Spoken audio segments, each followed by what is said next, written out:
Hello Yamaha Raider riders. Today I'm going to talk about my Yamaha Raider and what I've done to it. So let's just dive right in with performance. For my pipes, I went with the aftermarket Vance & Hines 2-in-1 pipes. So far, man, they are a monster. They got a nice, nice deep growly sound to them, when it's just idling.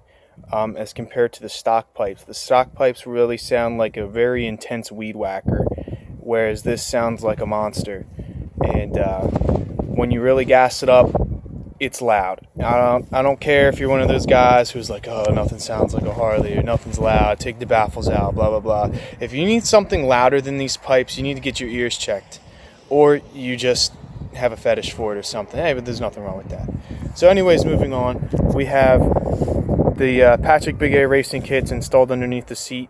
I got the Power Commander 4 put on to, handle the new airflow with the pipes. I don't know very much about that. So all in all together, this is going to be your best setup for performance with pipes. These are your biggest horsepower gaining pipes, the Vance & Hines 2-in-1s. That puts you at about 100, and I believe the stock pipes are around 86 horsepower. Jumping all the way up to 100 is pretty nice, and plus you get a bunch of torque too.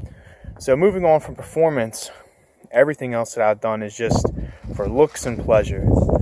So right here in the front, you'll notice we got it's dirty as hell now that I'm looking at it, but the low and mean chin scoop, and then the low and mean front wheel fender.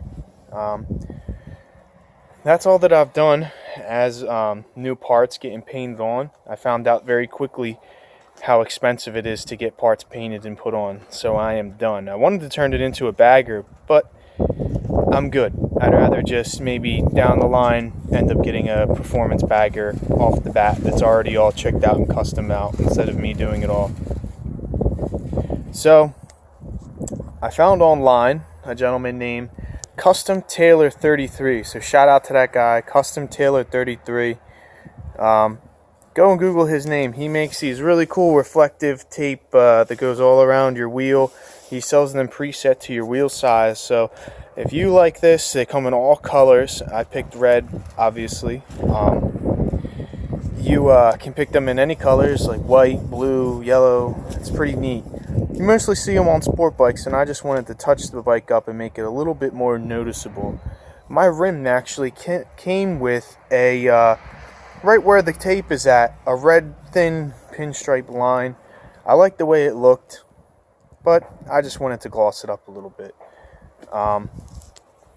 So yeah, check out Tailor 33. Just make sure you know your tire size if you're getting into that. And also, it's the same kit for the Yamaha Striker. Since the wheels are the same, I'm pretty sure the only difference between the Striker and the Raider is the brakes for the wheels. But I'm not going to keep talking about all that.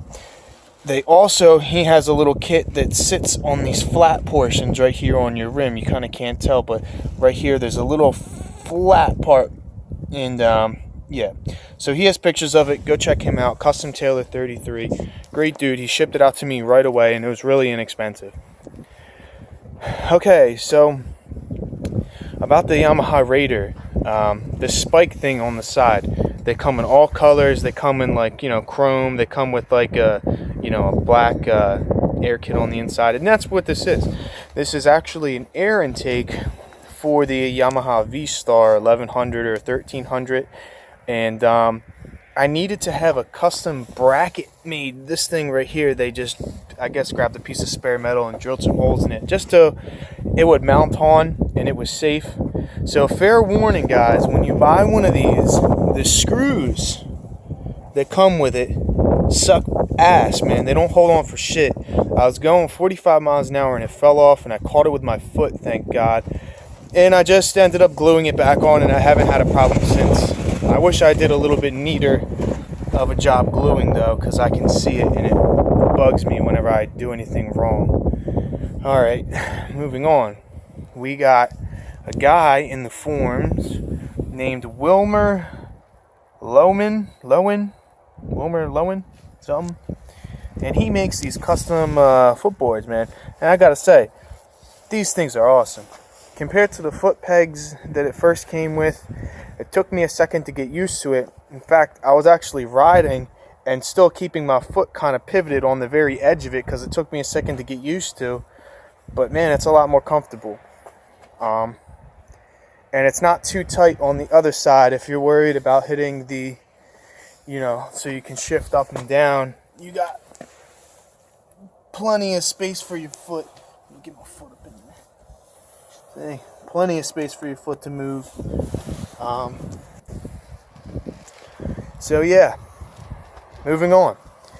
During wintertime, it's important to take care of your battery. So most of you guys already probably know about this. This is for anybody who doesn't have this already. I just recommend you go and get one of these. It's called a battery tender. Hooks right up to your battery. Even if you get a new battery, you can just take it off and put on the new one.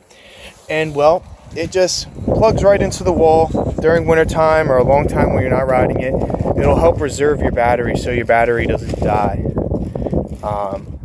Yeah, because, batteries are sort of expensive, sort of not. I don't know. It depends how you look at it. I got it just to be safe. They actually have a kit online for the lights. You can buy these tinted lenses. I think before they're like crystal clear. They're actually really pretty. But since I have all the black trim and stuff, I figured let me see what these are like. And it was like $3 for the 4-pack. They fit perfectly. It took me 10 seconds to get on because all I had to do was 2 screws. So that's something y'all can do. Now let's get on over here. Let's have a seat.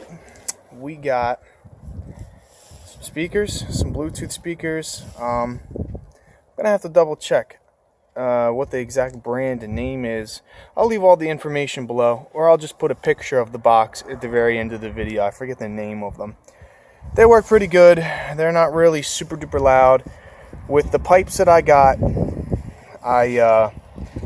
you can hear them going like 60, 70. It depends what music you're listening to. And if you crack I wear a full face helmet, so you just got to crack it open just a little bit so you can see, just a little split, and the music will go in there and you'll be fine. You'll be able to hear the music.